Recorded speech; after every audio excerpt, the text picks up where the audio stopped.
Menopausal and perimenopausal women, listen up. It's time to take control of your health and comfort, and Winona is here to help. Winona is a telemedicine company for menopause care who believes that your symptoms are real, important, and deserve to be taken seriously. And for many women, this starts with hormone replacement therapy. Winona's HRT is made with plant-based, bioidentical hormones rather than synthetic ones, so it better aligns with your body to offer relief from hot flashes, weight gain, and other uncomfortable symptoms.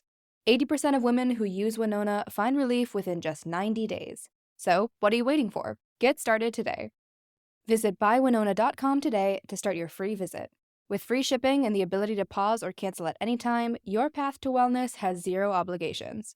Use code SPRING24 at buywinona.com for 25% off your first treatment plan. That's BYWINONA.com for 25% off. Winona. Menopause care made easy.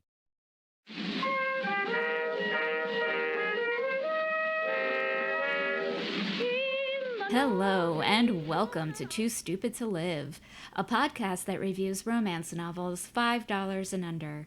I'm your host, Becky Feldman, and my heart is racing. And not only because I experienced a hurricane over the weekend, but also because today is Hot as Hell with TSTL. These are episodes where I talk with romance authors about, you guessed it, romance, and today's episode is so special. Author Anna Gomez is here to talk about her newest book, My Goodbye Girl, and we had such a great discussion ranging from writing to traveling to social media to being dumb, which is one of my favorite topics. I also want to quickly thank the listeners out there for being patient with moi as I switch this show to a new podcast hosting platform because I'm trying this thing called being smarter about money, which, yes, is the absolute opposite of this podcast, but, you know, as they say, when you're too stupid to live, you still gotta live. You know what? Quote me on that. Tattoo it on your body, because what I just said, honestly, was very smart. Okay, enough rambling on my part, I hear myself. I know that you are burning up, baby. So please, enjoy this episode where Anna Gomez gets hot as hell with TSTL. Well, Anna, welcome to Too Stupid to Live. Thank you for having me, Becky. Congratulations. You just came out with My Goodbye Girl. So how has that been going for you? I mean, it must have been like such a huge part of your summer. Yeah, I actually took a break in July. Yeah, Good. it came out in June. And, summer just gets so crazy for all of us, as you know, families and kids and whatnot. So, this is actually my first interview after my little break. So Hmm. I'm so happy to be here. Thank you for having me. Oh, good. Yeah, I know when you like come back from break, you're always like, "Do I remember how to talk and be a person?" You're doing great so far. Do I even remember the book? Exactly. That's Yeah. the So I don't know question. if you know, you wrote a book, and it's a romance. Okay. But anyway, you before we get to it, I was doing some research, and on your website it says that you are a hopeless romantic who writes about real life flawed characters and the saving grace of unconditional love. And just after reading this book, I want to know when you describe yourself as a hopeless romantic, what do you mean by that? Like, do you have an example? Yeah, I swoon at everything. I cry at Hallmark commercials. I just believe in romance and love. I'm just one of those people, which is weird because if you've also researched me, my career is in finance. So Which is so romantic. yes, super, the most romantic. Well, that actually leads to the next question of like, okay, so tell me about this. You started off in finance. How did you become a writer? And tell me about your love of reading even beforehand. Sure, I've always been a reader, and actually, like in high school, I had this one boyfriend that I went out with for like years and years and years, and I would write him all this poetry and love letters and stuff like that. I didn't end up marrying him, by the way. But anyway, so that's how I knew that I loved to write. I went into finance because I love working with other people's money. And so Hmm. spending it for them. And so, that was the career path that I chose. I graduated with a degree in economics. I really didn't think I would be a writer or even write or publish a book until, way late in my years and in my career. I I lost my mom and I wanted to write about it. So that was the first book I wrote about. And I actually self-published it and thought, I'm going to write under a pen name. No one's going to know. Just going to run away from it. And, at least it was good therapy for me. I was able to get my feelings out in a book. And then that didn't happen, obviously, because 7 books later, here we are talking. So, but yeah, so that's how it started. It was more a fluke, really, because I really didn't think that I would be doing this. I haven't given up my real job, but I love doing this. It's a big stress relief for me, and I'm going to keep doing it as much as I can. That's great. It's so great that like this became a therapeutic outlet. Like I was talking with someone yesterday about how like oh, sometimes like the hardest things we go through in our lives like leads us to like something else, something new that we love, you know? Totally. You get Yeah. when you're emotional, when you have all these feelings, it really helps to get them on paper, whether or not Mhm. the world reads it, right? Right. It's good to write them down and just really express how you feel. And that's how it started, really. Tell me about like your first. So you wrote the book as like therapy for your mom. Tell me about like to Kona with Love. I'm sorry, from Kona with Love. Tell me about that series and did that come out first or what's your trajectory? No, so I wrote The Light in the Wound, which is really a story about a girl growing up and her relationship with her mom. And then one day someone just reached out to me on Facebook and said, I'm going to build a fan club for you and I'm going to do this. Your book really, resonated with me. And then that's how it happened. So I started getting a following who believed that that first book that I wrote wasn't really finished, that the girl had no closure and I needed to finish it up. So I wrote a second book. And then I started writing whenever I would go through something in my life, like midlife crisis, all these things that were happening to me. Um, from Kona with Love, it's actually later on in my career as a CFO, I met Christopher Polaha, like I think 2 years ago, and we decided to write together. So that's the series that they were writing. We finished book 2, and we still have 3 more books to write.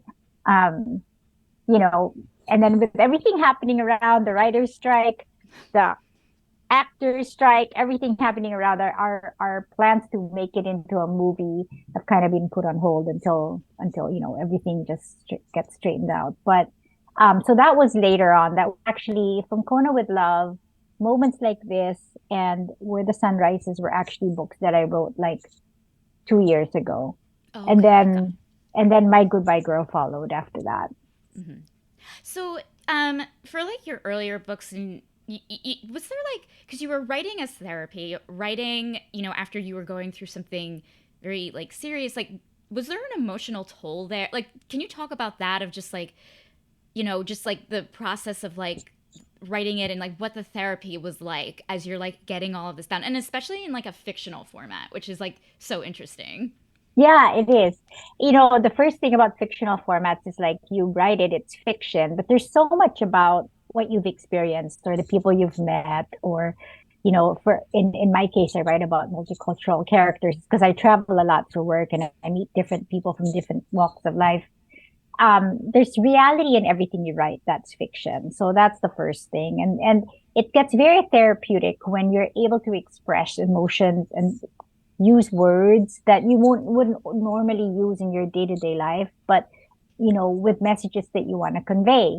So we all go through things in life that teach us lessons.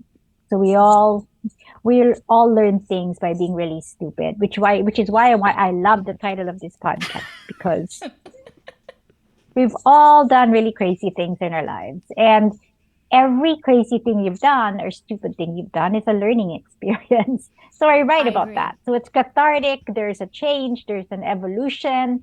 Um, and you're stupid, but then you become not stupid, and then you do other stupid things. And the strongest women are the dumbest, I think. I write about strong career women. I write about, and I'm like, why do they do these things? Well, it's because you're offered so many other things in life. You're exposed to so many other things in life. You're a businesswoman, you travel, you meet different people. Um, so then those are stories that I write about because that's what I know, right? Hmm. So it's been a really good experience for me. I really didn't think, I guess I never really cared whether one person read it or a million people read it. I just really wrote because I needed to.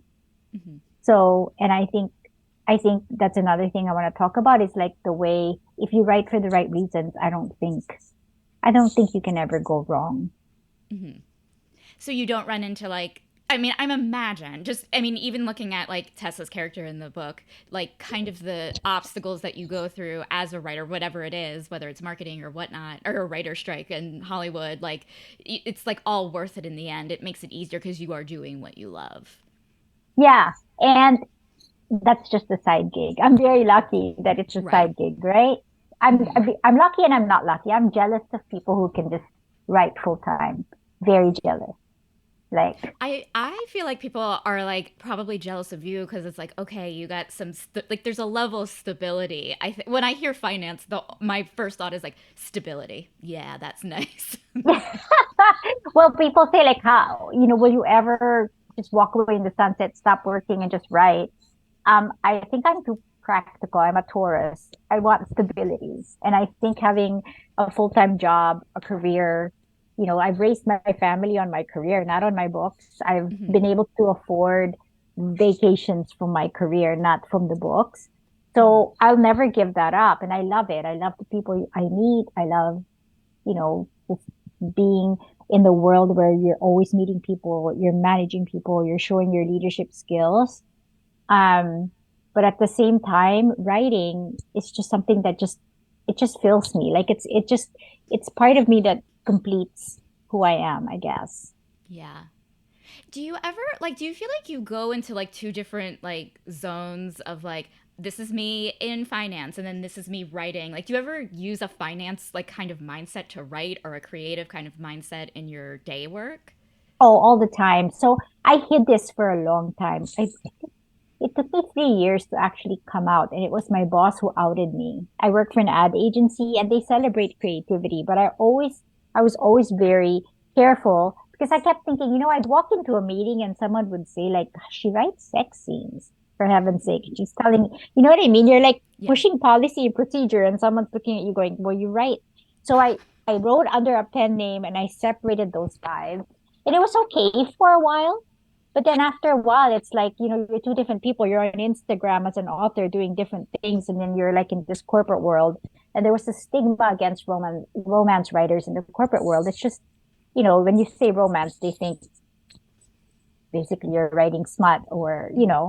um, so there was that for me to get over. I had to get over that on my own. I really, what, for a while I hid it. Anyway, so when it came out, my boss outed me and he told everyone. He was very proud. And, now that I'm working for another company that bought so many of my books and are giving them out, they're very proud of the creative side that I have because not everyone can have a financial side and a creative side.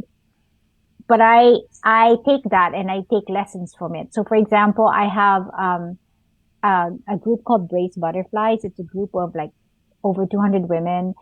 We talk on Facebook every day. We talk about our books. We talk about life. We've grown up together. I've had them in my life for like 10 years.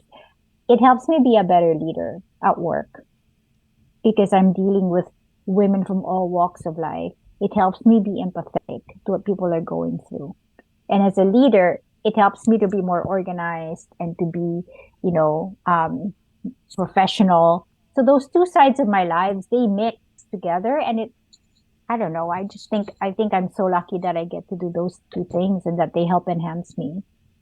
Yeah. So much of what you're saying is like reminding me of Tessa's journey here because she also kind of has the optics of her romance, like being a famous author life and then her own personal life. And like what you're talking about is like, oh, I feel like so many of us try to like, we save parts of ourselves for this world and then parts of ourselves for this world. And it's like, you really can just like be yourself in all worlds, you know? Yeah. So, but sometimes society is not like that. Sometimes, I know. like, Hmm. no bathing suit pictures for me because I have a corporate image. Mm-hmm. So Instagram, I'm Right. very Yeah. careful. Mm-hmm. But yeah, no, Tessa was actually, it's good that we're talking about Tessa because Tessa was actually my love letter to the reader's world and to the authors. Because Mm-hmm. not everything is as it seems. Like you go to book signings, you see all these larger than life, characters and authors, and you don't really know what they're like in real life. And there's a lot of fake, there's also a lot of real. And I think I wrote about that in Goodbye Girl. Like you can't really, friends on Facebook aren't really friends unless you actually invest in that friendship. But that was a hard lesson for me to learn because I started writing in, 2013 and entered that world. And I thought everyone was my friend. And then you get those harsh realizations that no, no, they're your friends on social media. Yeah, it's interesting. Like coming, I mean, I am a podcaster, but from coming from the reader's perspective, like when you see an author on social media posting something, like they're on social media, I'm on social media, we're best friends, and then like I'll like talk with other romance fans and be like, well, me and Anna had this, you know what I mean, and Yeah. then we're like, wait a minute.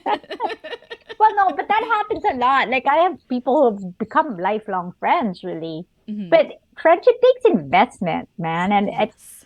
you're not best friends if you haven't really invested time in each other, whether it's online or wherever. That's how relationships start, right? And that's how Tessa and Simon's relationship started. They just started meeting in different places, right? Hmm.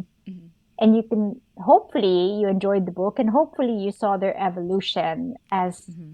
every place had a special lesson for them. Hmm. Yeah, it was like as I was reading it, I was like, because like with the pandemic, and I haven't been able to travel, and I'm like reading it, like I feel like I traveled in this book, like all the places I couldn't go to in the past 4 years. I've been to. I felt satisfied. I've seen things. Oh, that's great to hear. Thank you.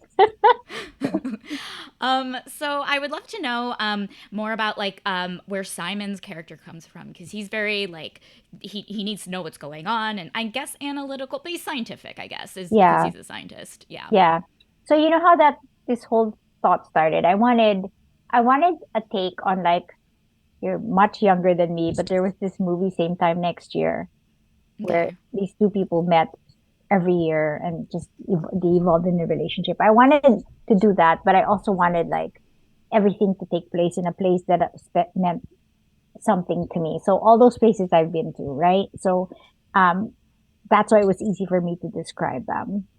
But also, I think Simon is the embodiment of, people I know in my life, specifically my husband. He is very pragmatic, an engineer, very straight, and, just very realistic. He's not afraid of anything, including, like, I'm afraid of everything, Becky. Like, I sleep with the lights on when I travel from work, and I've been traveling for 20 years, but I sleep with the lights on. Like, I'm afraid something's gonna come get me, like, in the middle of the night. And he is like the opposite. Like, he's such a realist that there's no such thing as that, as ghosts. There's no such thing as this. Um, and we'd sit together, watch TV together, and I'd cry, like, for no reason. Like, it triggers me. I cry for a commercial. And he said to me once, you're my girl with with her head in the clouds. Um, he said, you're just, very hopelessly emotional and romantic. And so I wanted to write a book that kind of honored that dynamic where Tessa and Simon were so opposite. And what better career than to be a scientist where you're Oh really, yeah. like, proving everything real, that, you have to prove everything. Um, but if you notice in the book, I turned it around so that he was the one that was smitten with her in the beginning. And he was the one that decided, I'm gonna give up stability and just follow her around, Hmm. which is weird for a guy, but I did it that way because there are guys like that. Oh yeah, 100%. And it's like even like there are people like not even based on gender of like there are so many people just like with our lives and with like the way the world is of like we need structure, we need to know what's going on each day, we have like every step of the way that we want, and then there's some other people who are like I just need to leave, you know what I mean, or just like I Yeah. need no schedule, I need to like think things, on a whim. It's so interesting that you mentioned like what their relationship was based on, because I felt like one of the strongest points of the books is their dynamic. It felt very, I want to say, grounded and real in that they weren't afraid to like. I feel like in some other books, it's like you get a little nervous when they get into a spat, and you're like, "Oh my god!" But like these two just like get into spats, and then they like move on. They're not afraid to kind of say their feelings, even though it's only one feeling at a time whenever they see Yeah, each you know other. what? Yeah, you know what? Because I guess because of that, because you're with somebody for a limited time, like a week or 5 days, you really have to get it all out there, Hmm. you know. And that's what I wanted to convey too. It's like there's a limited amount of time. Like I wanted, not to give out the plot, but I wanted the lesson in this book to be the brevity of life, right? So Hmm. Yes. just how things can just like turn upside down. Um, Yeah. and then you have to deal with it. Because I really felt like Tessa's struggle of like time is so limited on this earth, yet we struggle with the idea of like I am not ready for XYZ because of XYZ. And I just like very much related to like, oh, I'm not, she knew she wasn't ready for this, but she was trying, and Simon was so um, you know, I would say patient with her, and but I just like felt how torn she was, and I think it's something that so many people go through of like I have to be ready for when this happens, but then I also have to like live in the moment. Yeah, I like to write about traumas of the past because everyone, all of us are products of that trauma, right? Whatever Mm-hmm. it is, it might not be very bad. It might be very bad. It's not the magnitude. It's how it affected you in your life. And she had that. It's so much loss, you know, that she was afraid to even think of somebody that would be with her, for a long time, Mm-hmm. right? And then obviously she gets thrown in for a loop too because, that loss is inevitable, right? Mm-hmm. Um, but for a person to accept I'm gonna just take this time, whatever time I'm given, to just make the most of it. It's Mm-hmm. hard. This is one of the most spectacular venues with all kinds of character and hospitality, scenery. These people in this Kittitas Valley, they love when you come to see what they have to offer. I'm JJ Harrison, Ellensburg Rodeo Clown, and I want to invite you to the rodeo. Come hang out with us in Ellensburg. Great rodeo, great time. 2 performances on Saturday. One is the Extreme Bulls of the Year event. Do not miss the Ellensburg Rodeo, August 29th through September 1st. We'll see you there. you know Yeah, it just is like there's so much pressure either way. And I feel like with Tessa's character, it felt like, I mean, I knew, where like Simon's pressure is coming from because of like his health yeah. issues, but like with Tessa's, it's coming from like her job, which she loves. For me, I guess I felt like the work pressure she was getting more of like, okay, like you can't start being Simon's girlfriend until you finish this one trip so you can pretend that so and so is your boyfriend, Yeah. And it's like, oh, I felt that. Like, why does work have to get in the way of that, you know? Yeah.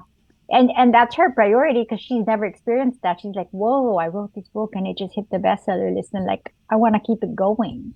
She's Mm-hmm. torn. And a lot of us are like that. You, me, like there's so much pressure to keep on to something, whether it's a job or responsibility or raising kids, or there's just so much pressure Mm-hmm. on us, and again, I was in that book world for so long and I kind of wanted people to know that, you know what, it's really not what you think it is. Like I even think, I think that we're more accessible these days. Like people like me who write, who are like kind of, I'm not saying I'm a public persona, but someone who's in public a Mm-hmm. lot, right? Even for my job as a CFO, I'm in public a lot. I speak a lot. I give speeches, whatnot. But I feel like the old world authors like Stephen King and those people that I love so much, you know, Anita Shrev and all the writers I used to read before, they're still enigmas to me because they're not out in the public posting Mm-hmm. pictures of themselves on social media and stuff like that. So like to me, there's still like this thing where like an unattainable thing. And then there's us who are like all over the place, and like people just are so familiar with us, know our kids, we post picture of our, you know what I mean? Like there's still Mm-hmm. that there's difference, and I wanted to bring that together in this book because it's a different dynamic now, and it's kind of a different generation. Yes, that I was just about to say. Like, it feels like, who knew that TikTok would become a thing? I'm still getting around to it, but it just feels like so much of like a writer's job in 2023 is like, it feels like 75% is like marketing on social Oh, media and making, and totally. it just like, did you ever expect that would happen? I mean, I know no one ever did, but it just seems like it adds what an interesting stressor that you never would imagine Stephen King ever would go through. Yeah. And then having a full-time job, that's a Hmm. frustration for me. Like Yeah. when will I have time to actually like put a pan a camera around and show people what I do and stuff like that? It's very limited, right? So Yeah. um it's just a give and take, and it's different people are in different stages, and I just have happen to have a full-time job, and it's just gonna have to be that way.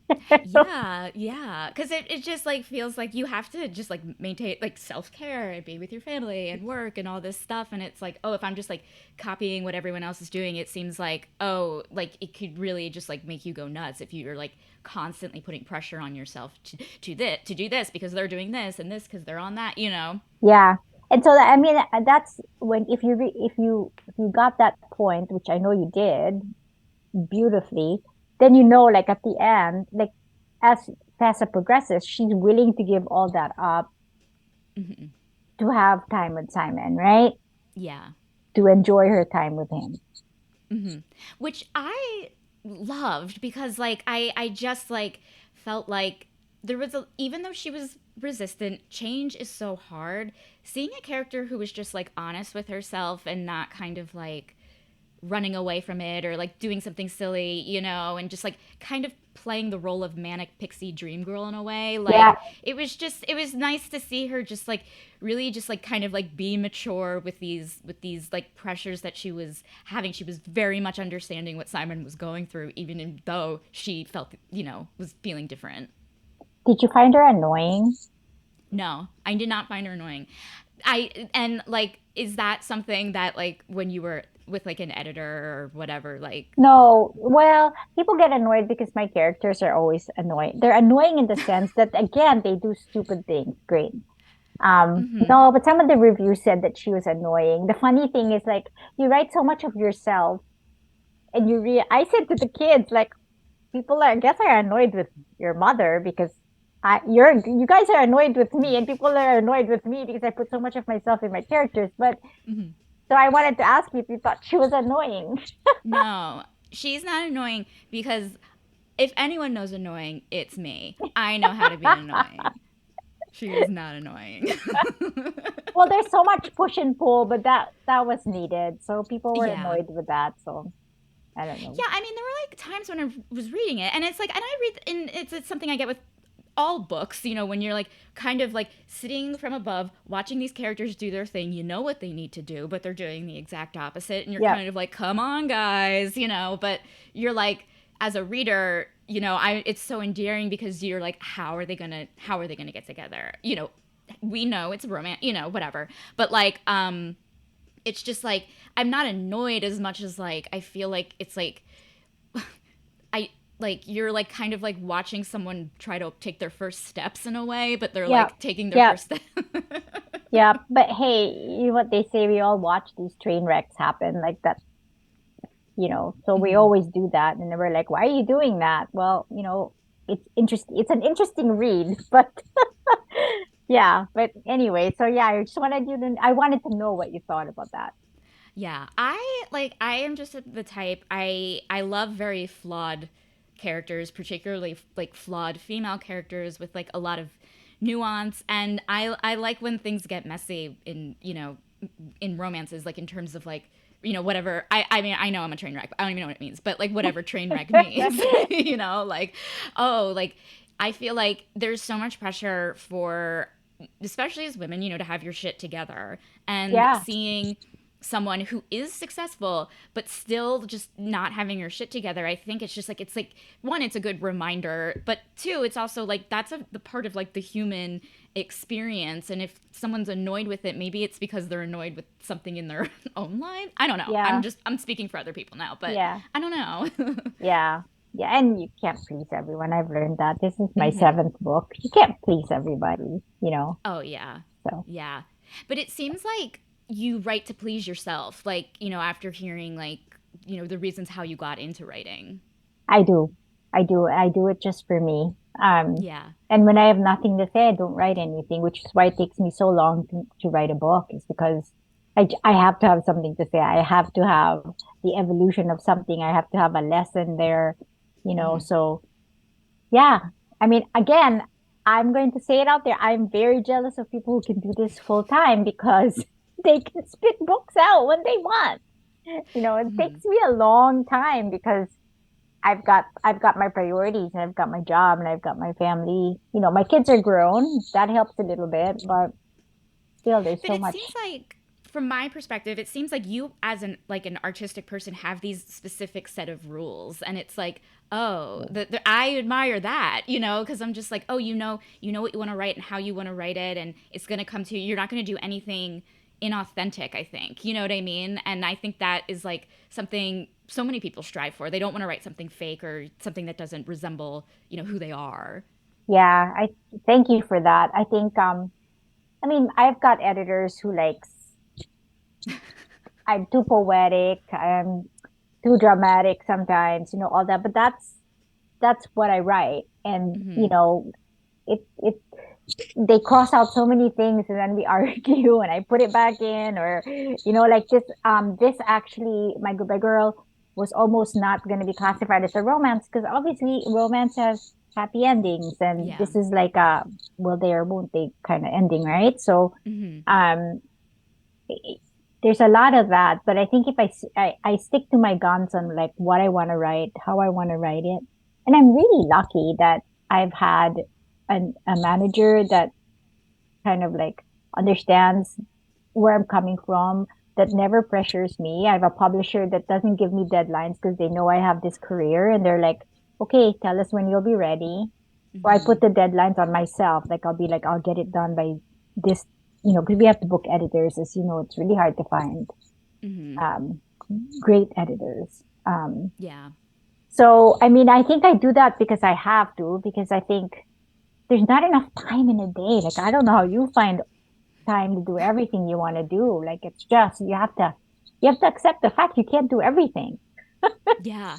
Yeah. And I think it's like, oh, you kind of, and I see that like in the characters, because I think what like really spoke to me is like the one, like they have this one truth that they tell each other every Yeah. time they see each other. And it's like, we have all of these like elements of ourselves, and when we're with this person versus at our job versus here versus there, that we compartmentalize, and Yeah. just like having to compartmentalize your truth. Like I think that is like something that spoke to me so much, because I am this way with this person, and private about this with that person.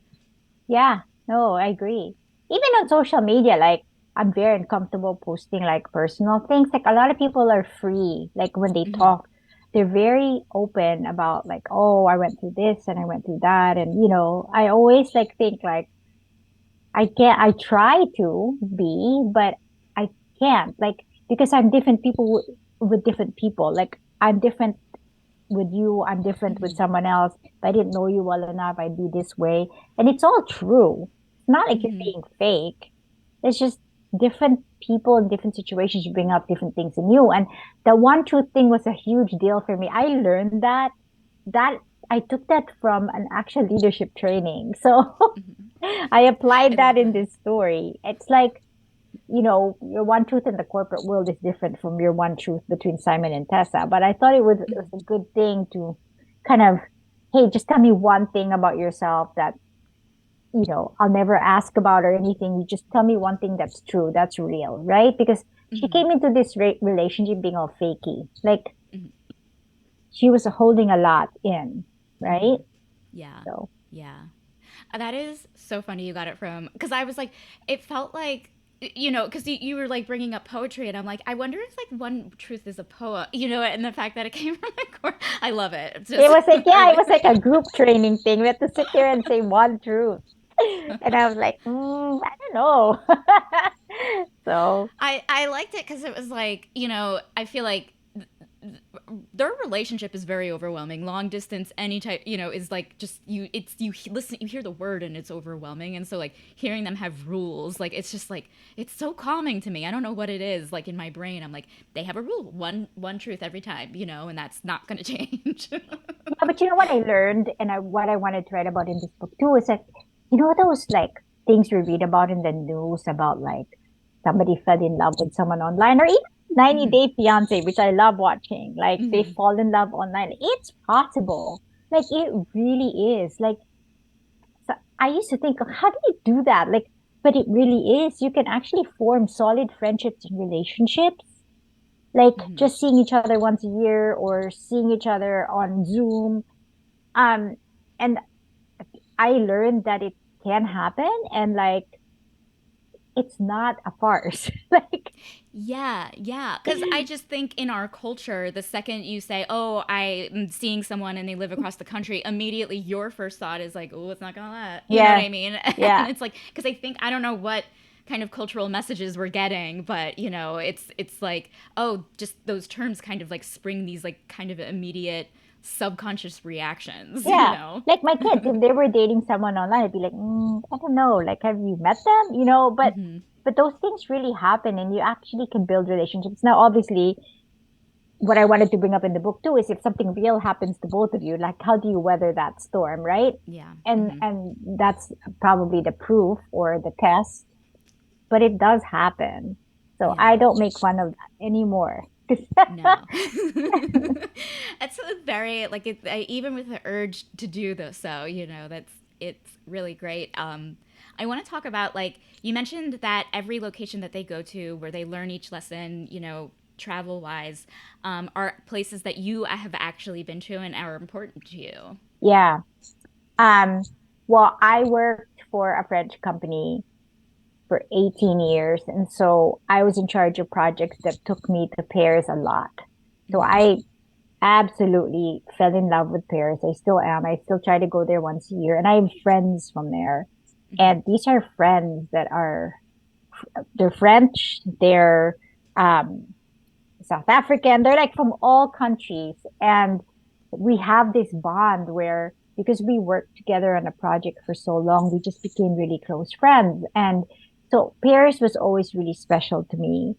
Um, San Francisco, same thing.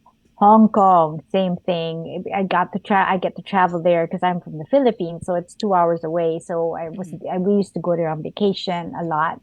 Um, so all the places that I really identified, I wanted to have significance. And then in the Philippines, that Boracay, I'm sure you've heard about it. It's like all over magazines and whatnot. It's a beautiful place where foreigners love to vacation. And we went there with my sisters and my mom passed away.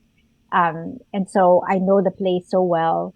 And, it was a special time for me because we all went there on vacation. My mom was going to go with us and she passed away. So we went anyway. Hmm. So it was very significant to me. And so like, for example, that place, I wanted something special to happen, which, happened when she parasailed, Hmm. right? I wanted Yeah. that to be like the kind of the crux of the relationship. So yeah, Hmm. so I just started putting all these special places that were special to me. Greece, same thing. I think Greece, um, there's so many cliffs and it's known for people who like dive those cliffs and it's like, Hmm. hey, that's a risk. That's symbolic of taking risks. Hmm. So yeah. And then, you know, I'm not going to give away the plot of the book, but that book was supposed to be nice, rom-com, happy. And Hmm. then because of my ties to Paris, um, I actually was there a week before that event happened, and Hmm. it just affected me so much that I had to add it to the book. Yeah, yeah. Because I'm glad you added it because I think like our lives, like we people do face profound tragedy, but there's also like levity as well, and like being able to balance it, like, oh, romance still happens. You know what I mean? Like even in the midst of these awful things that you think you can't, come back from. Yeah, and I limited it to like I think it was half a page because I Yeah. didn't want it. I didn't want to dwell on it, and that actually got a lot of flack from the editor. Like they wanted me to change it to something really silly, like you're crossing the street and the car hits you or something like that. And I'm just like, no. Yeah, I liked what it was because I think it's like a reality for so many people, Yeah. and it's a sad reality, and but it just like felt, and the way it was done, I wasn't in the moment. I wasn't like punched in the face with it, if that makes any sense. You know what I Oh, mean? that's Like, good to know. yeah, Yeah, and because yeah, I gave you the opportunity to skip through it too because it was less than a page. I mean, I could have just been like, well, I could have just been like, yeah, I read, but I feel like I have read other books, that do have like such tragedies in them, and just it's like it's hard because you see this, you think it's a romance novel, it says it's a beach read, and then you're like, oh, whoa, like what's a beach read anymore? But then it's like, well, this is life, like it's still so beautiful and fun and romantic. Oh, thank you. Yeah. When I was finishing the book, I was like, oh, I'm gonna miss Tessa and Simon, and I want to know, like, when you're writing, do you have like relationships with your characters, and like when you're done a book, like what is it like to like say goodbye to them, or like what are they to you? They're people, they're voices in my head. Like I'm an organic writer. I know you've interviewed tons of writers that are probably more organized than I am, but my characters come to life as I'm writing them. Like if you Mm-hmm. were, I had to pitch a book. Let's say someone's interested in a book, in me writing a book for them, a publishing company, and I have to pitch something. I only can go probably to the first level of what the story is, like the high level. If you ask me details about it, I have no idea because they Mm-hmm. come to life as I write them. So Simon especially is really special to me because I started out thinking, how do you make him like a macho model type guy and like all those books right now that do really well. Yeah, the testosterone fueled, like, whoa. And then I'll make him shirtless on the cover and Mm-hmm. but then it just turned around. He became this mushy, softy Mm-hmm. scientist guy. So they live in my head and they live in my head for a long time. And it was really sad. This book was really sad for me to let go because I myself want to know what will happen to them. Mm-hmm. Um, and I keep thinking, oh, if I drag it out, I drag it out, I write a book too. What's that for? It's really like, it's really done. But Mm-hmm. I think about them all the time. And my sister's name is Tessa.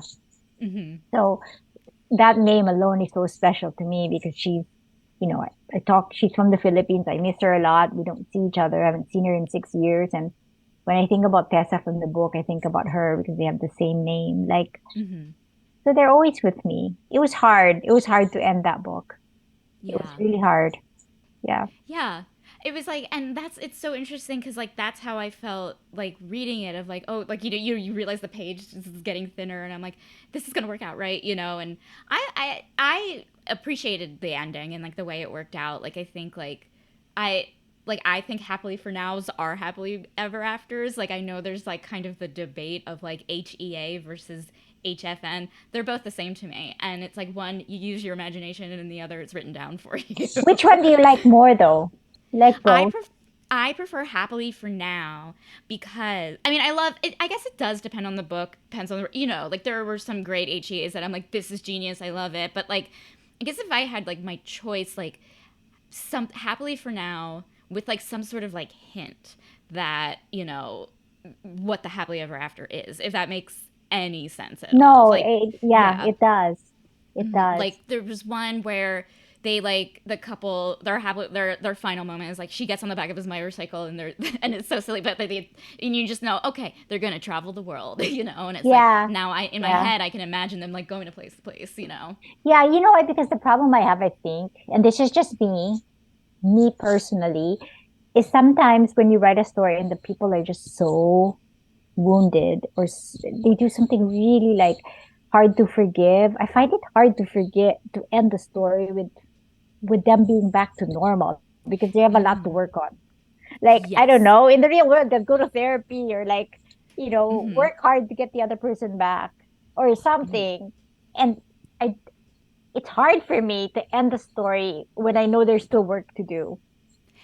I completely agree. Like I remember talking about some book, and I was in a book club a few years ago, and it was a romance book club, and we were talking about, like, I was like, this ending, like when their families get together for Thanksgiving, it's going to be so tense, and I'm very stressed out for both of these characters. Not they're together, great, but like I'm Yeah, very like nervous. the dad will be so pissed that he cheated on his daughter, and then the mom will Exactly. be like defending him. Like all those family things. Like, so how could it be? Hmm. Yeah, Just be resolved just like that? exactly. And I'm like, oh, this doesn't feel like, I'm so nervous. Like, I don't Yeah, know, maybe it was just like where we were at the time or something. But I was like, I mean, I'm nervous about this HEA, but okay. yeah. But it makes me so happy that you really, really get into your books and your characters. Yeah, So I just get so passionate about it. I mean, like, I think like a lot of romance readers, like it's something that, you read to escape, and when things are tough or stressful. And it's like, I think with like love stories, just the fact that they're so like simple, and I picture them and feel them, it's just like something, like, I guess, like, I cry at commercials as well by myself, yes, and I'm just like crying at this book because it's like, oh, they're like your friends for a specific amount of time, and like you see them like kind of at very like pivotal moments in their life, and then you like leave, having like a new perspective of your own life, and it's like, it really is like, this was literally a journey. Like, I mean, like, reading this was a journey around the world. did you like Jake? Yes. Yeah. Yeah, Hmm. I thought, like, yeah. Hmm. yeah. He added some depth to everything. Hmm.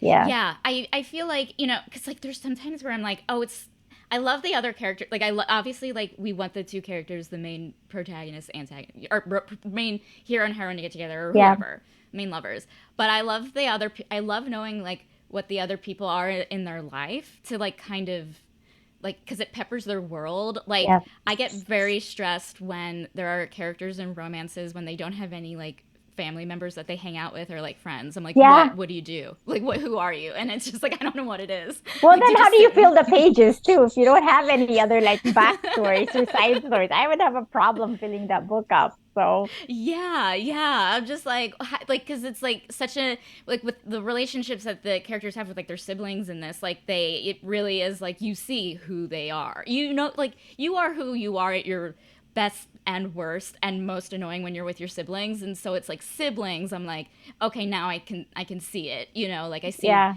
their dynamic. And because you become like, I feel like for me, like, when I'm with my brother, sometimes I like revert back to like 4-year-old Becky, and yeah, and which is great. So yeah. so this interview says getting hot with Anna Gomez. So did you wish that it was a little steamier? Um, so obviously this is like a series, and did I wish it was steamier? Here's the thing, like, I thought it was so sexy. Like, I thought it was like, I love sexual tension, and once, like, it's kind of like an HEA HFN kind of thing, where it was like, it gets so sexy and they're so into each other, and it's so like intimate, that like, I didn't need the sex scenes. Like, I didn't need, Yeah. like, kind of like a graphic depiction with the words, like, I just felt, because sometimes the tension is like sexier than the actual moment. And like, this was, I don't know. So I felt like with this book, I felt satisfied. Yeah, I felt no, satisfied. it was a lot steamier and I cut it all out because I felt like that's exactly how I felt. I felt like I think it would be sexier if I just, toned it down and I didn't have to describe anything really. Yeah, Because there's yeah. so much attraction between the two. I mean, if you meet Yes. someone on a plane and get attracted to them, first thing is attraction. I mean, it's Hmm. physical and lust and all that. You don't have to write about it, you know? Yes, yeah. And it's like, even with the moments where, if there is like a heated emotional moment, and like, it's like they're getting closer, they're getting closer, they're getting closer. And it's like, it's those moments that like you read. It's like the other moments, like I have a friend who just skips over the sex scenes because she's like, I know what they do. I've done it before. Yeah. Yeah. Okay. Yeah. And it's like, I kind of get it. Like, I get it because it's just like, it's the build up before that. It's just like, that's what is like reeling you in. Yeah. Ah, Yeah. very interesting. This has been very interesting. Oh, this has been so great. I mean, I thank you again for writing the book. I like so enjoyed it. I want to end this interview one truth about yourself right now.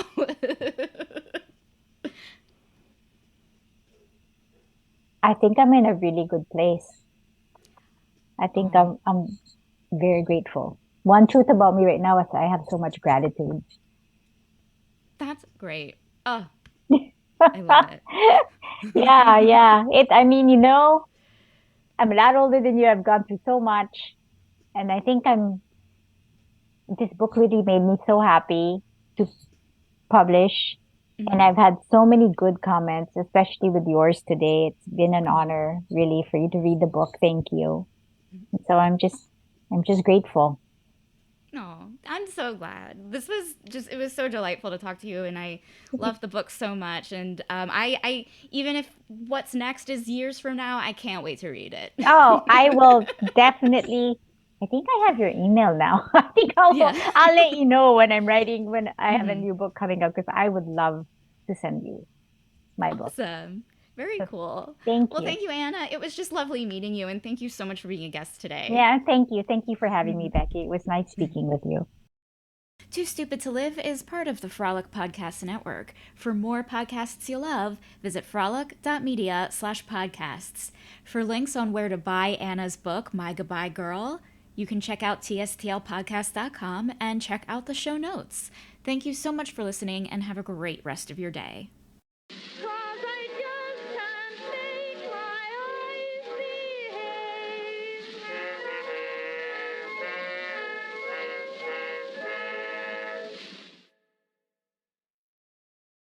Have you heard about the 2018 study that showed half of prenatal vitamins tested had unacceptable levels of heavy metals? No? Well, now you have. I'm Kat, mother of 3 and founder of Ritual, the company making traceability the new standard in the supplement industry. I remember staring at my prenatal vitamins and finding all these things I was trying to avoid: high amounts of heavy metals, synthetic colorants, and unnecessary ingredients. So, at 4 months pregnant, I quit my job and started Ritual because I believe that all women deserve to know what they're putting in their bodies and why. I'm so proud of our prenatal vitamin. The ingredients are 100% traceable, it's third-party tested for microbes and heavy metals, and recently received the Purity Award from the Clean Label Project. You see, we trace like a mother because, let's be honest, no one cares quite like a mother. But don't just take my word for it. Trace for yourself with 25% off at ritual.com/podcast. If you know your party's extension, press or say 1. To leave a message in our company mailbox, press or say 2. Spoiler alert, it will be full. Representative. Would you speak to your mother in that tone? Speak to a real human being. You shouldn't need to shout into the void to get your health insurance questions answered. Pacific Source Health Plans. This is a real person. How can I help you? Human service, not automated phone trees. Pacific Source Health Plans.